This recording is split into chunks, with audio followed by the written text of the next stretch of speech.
$14,000.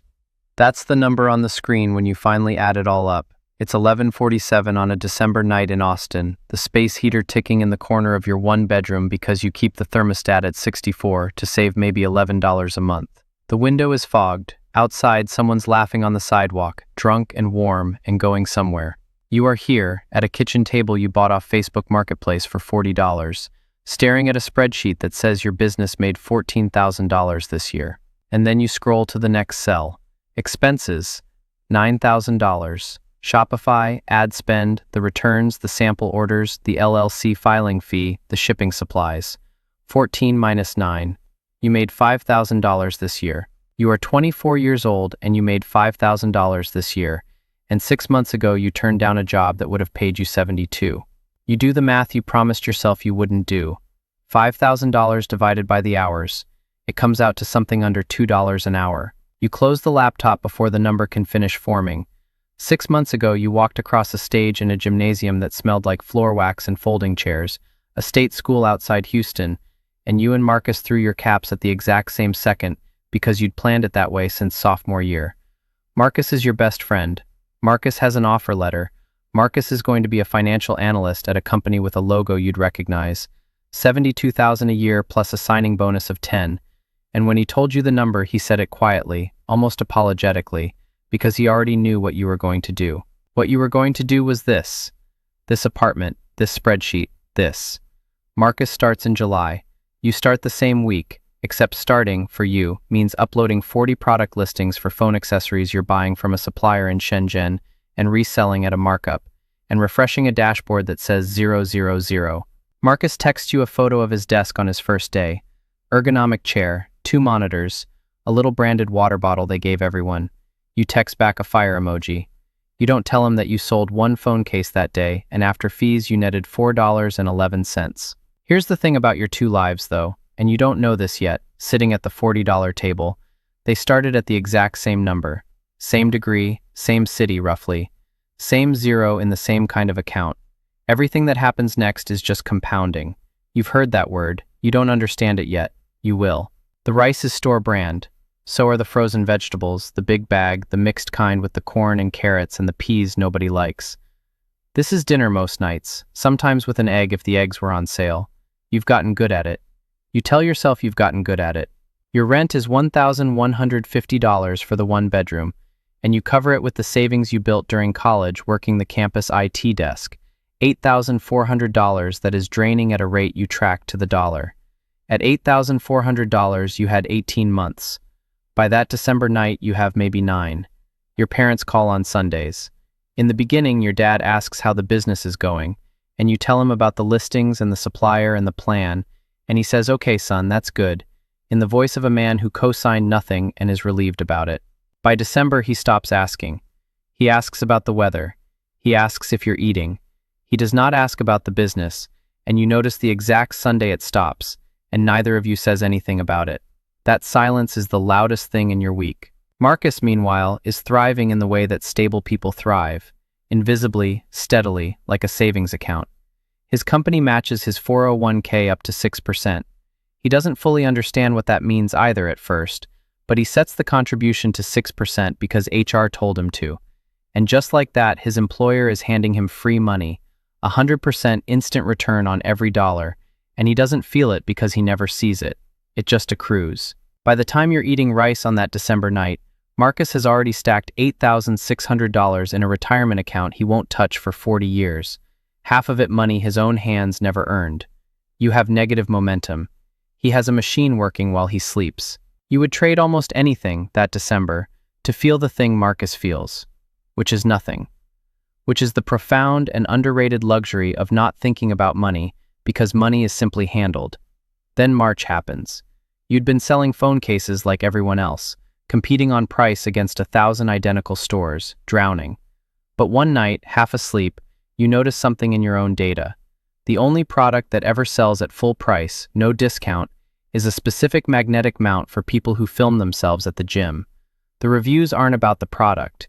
They're about the problem it solves. You read 40 of them. Every single one is a person who is embarrassed propping their phone against a water bottle. You stop selling everything else. You find a better version of that one mount. You rebrand it around that exact person. Not phone accessories, but you. Filming your PR without asking a stranger to hold your phone. You write the listing like you're writing to one human being. That's product market fit, though nobody hands you a certificate. It's the difference between shouting into a market and being pulled into one. Before, you pushed. Now the market pulls. In April, you do $3,000 in revenue. In May, $7,000. In June, the same month Marcus gets his first exceeds expectations review and a $4,000 raise. You do $14,000 in a single month. You made your entire first year in 30 days. You sit on the floor of the apartment with your back against the kitchen cabinet and you laugh, alone, at nothing. Not because of the money, because you built a thing that a stranger wanted enough to pay full price for, and you'd started to believe that you couldn't. By the end of year 2, the business clears $180,000 in revenue. You learn what a profit margin actually is when it stops being theoretical. After product cost and ads and fees, you keep about 30 cents of every dollar, $54,000 in real profit. And the first time you see that number, you understand that revenue is a story you tell, and profit is the truth underneath it. Marcus makes $76,000 now, guaranteed, on the 1st and 15th of every month. You make more, technically, but his arrives whether or not he gets out of bed, and yours arrives only if the machine keeps running, and the machine is you. You hire your first contractor that year, Priya. She does your customer service from Toronto, 15 hours a week, and the first month you pay her $900, you feel something strange. You've turned money into time. You bought back the 11 hours a day you were spending answering emails about shipping. That's the first financial concept nobody teaches you in school. Past a certain point, the highest return investment you can make is not a stock. It's an hour of your own life purchased back from the work. Priya asks in your third call if you ever take a day off. You say sure, of course. You are lying, and you both know you're lying, and she lets it go. That's the second silent thing in your life now. You're collecting them. Marcus takes a real vacation that year, 10 days, Cancun, all-inclusive, with the girlfriend he's been dating since junior year. He posts a photo from the beach and the caption is just a sun emoji, and you like it from your desk at 11 p.m., while a Facebook ad campaign spends money you're watching in real time. You are happy for him. You are also aware, in a small, cold place, that Marcus has not thought about money in 11 days, and you have not stopped thinking about it in 11 months. Something is diverging. You can feel it before you can name it. Here is what money does when you finally have some, and nobody warns you. It doesn't remove the fear. It just changes the denomination. At $5,000 a year, you were afraid of a $300 car repair. At $180,000 in revenue, you're afraid of a supplier raising prices 4 cents a unit, because you now know exactly what 4 cents times 200,000 units does to a life. The fear scales with you. It was never about the size of the number. It was about you. Then there's Danny. You meet her at year 3, at a coffee shop on East Cesar Chavez where you'd gone specifically to work, and she asked what you were building. She's a middle school science teacher. She makes $47,000 a year, and she has summers and she has a pension she'll actually get, and she has, most days, a kind of peace you study like a language you're trying to learn. She thinks it's romantic at first what you do, the freedom of it. You work from a cafe, from a hammock, from bed, no boss, no commute, no Sunday scaries. She doesn't understand yet that the boss is inside you now, and he never clocks out. Year 4, the business hits $400,000 in revenue, and you make a decision that the accountant you finally hired has been begging you to make. You elect S-corp status for the LLC. It's paperwork, a form called a 2553, and it splits your income into a reasonable salary and distributions. And the distributions dodge the 15.3% self-employment tax. Your accountant does the math on a Tuesday and says you'll save around $11,000 a year. $11,000 conjured out of a filing. You feel almost nothing. You would have wept over $11,000 3 years ago. Now it's a line item. That's the isolation the money brings. Not that you have it, but that the numbers that used to be your whole life become furniture. You try to explain the S-corp thing to Danny over dinner.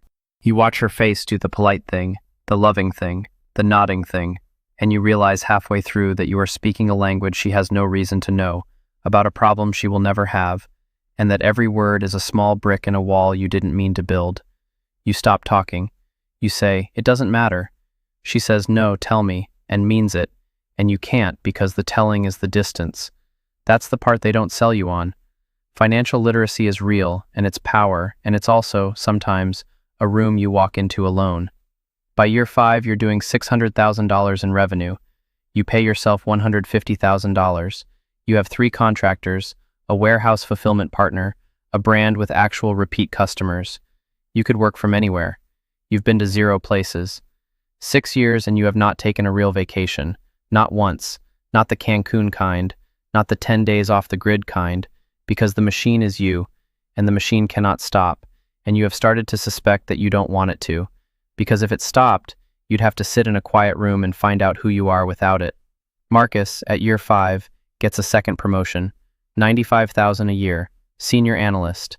He tells you over beers and there's something in his voice, something under the good news, and you're moving too fast to catch it. He says, "I'm good at this." He says it the way you'd describe a stranger. He says, "I just don't know if it's mine." You don't know what he means. You will. Danny leaves on a Thursday. Not with a fight. That's what undoes you. You'd braced for a fight. Instead, she says it at that same $40 kitchen table you never replaced, the one thing in the apartment that survived every upgrade, and she says, "You checked your phone 40 times at dinner last week. I counted." You start to explain the launch, the timing, the ad spend, the reason it had to be that week, and she just looks at you, and you hear yourself, and you stop. She says, "You made it. I'm proud of you. I just don't think you're in here anymore." She taps the table. Then she taps your chest. Same gesture Priya's voice made across a phone line 2 years before, the day you lied about taking days off. The loop closes. You'd been warned. You'd been warned so gently, so many times, that the warnings had felt like weather. She's gone by 9. The apartment is the nicest one you've ever rented, and it is completely silent, and you sit on the floor, back against the kitchen island, the same posture as the December night you made $5,000, except now there's $190,000 in the business account, and it has never mattered less. Here is the number that finds you at midnight, and it is not a dollar amount. The U.S. Surgeon General reported that loneliness carries a mortality risk equivalent to smoking 15 cigarettes a day. You read it in an article you don't remember opening. You do the only math you know how to do anymore. You convert it. 6 years, 15 a day. You built a company by measuring everything, and the one thing you refused to put on a spreadsheet was the cost of the thing you were building it with. Progress measured only in revenue is a line that climbs beautifully while curving away from every person standing next to you. So you do the thing you know how to do. You restructure. Not the LLC, the life. You set a hard rule. The phone goes in a drawer at 7 p.m., in a literal drawer, in the kitchen, and you time block the business into hours that end. You hire a general manager, a real one, $85,000 a year, and it terrifies you to hand over the machine. And the first month your revenue is exactly the same without your hands on it, and you understand, finally, that a business that only works when you're drowning in it isn't an asset. It's a job you can't quit. A real asset runs without you. You'd built yourself the most expensive job in Texas. You call Marcus. He doesn't pick up. He calls back at midnight, and his voice is flat in a way you've never heard, and he says he did a thing today. He walked into his manager's office and he almost quit. Almost. He sat in the parking garage for an hour first. Then he didn't. He went back up. "The 401k, he says, and laughs with no humor in it. "I've got $210,000 in it now. If I leave before I'm fully vested on the last grant, I walk away from real money." He pauses. "I'm staying for a vesting schedule. I'm renting my Forties to a vesting schedule." That's Marcus's whole life in one sentence, and he hears it as he says it, and neither of you speaks for a while. The line just holds you both. 2 men, 30 years old, who started at the same zero, who each got exactly what they aimed for, sitting in the specific silence of the thing nobody told them the price of. You turn 30 in the fall. The business does $600,000 that year, and your take-home is the highest it's ever been, and you feel mostly calm. Not happy. You keep waiting for happy, and what shows up instead is quiet, and you have to learn that they're not the same thing, that the absence of the December fear is not the presence of December's opposite. It's just quiet. A room where the anxiety used to sit. You can feel the shape of where it was.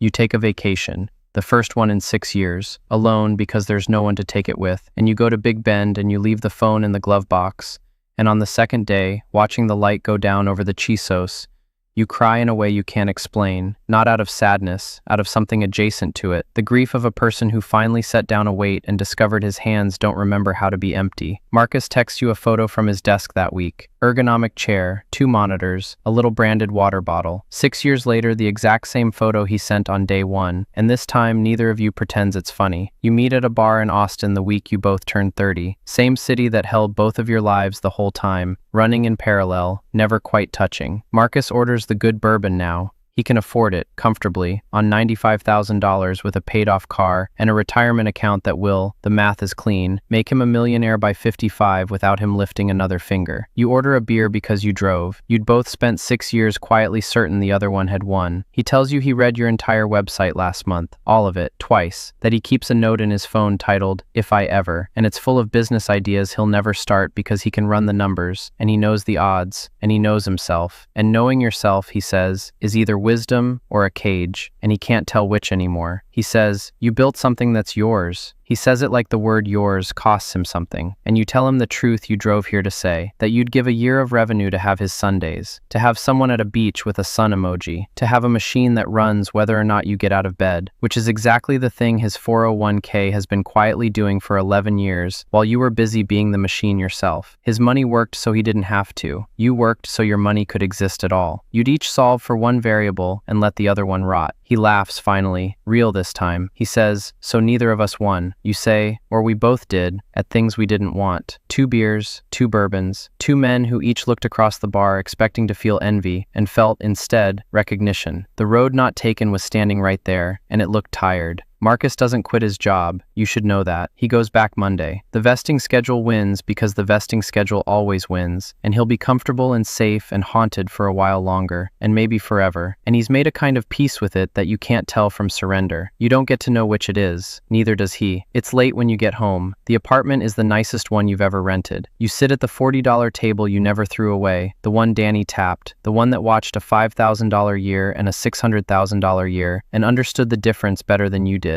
You open the laptop, the dashboard loads. The number is good. The number is very good. You look at it for a long time. Then you close the laptop and you check the phone once, just once, and you put it in the drawer. Both of you started at 0. Only one of you learned what the 0 was protecting. The drawer stays shut. You don't know yet if that's the same as being free.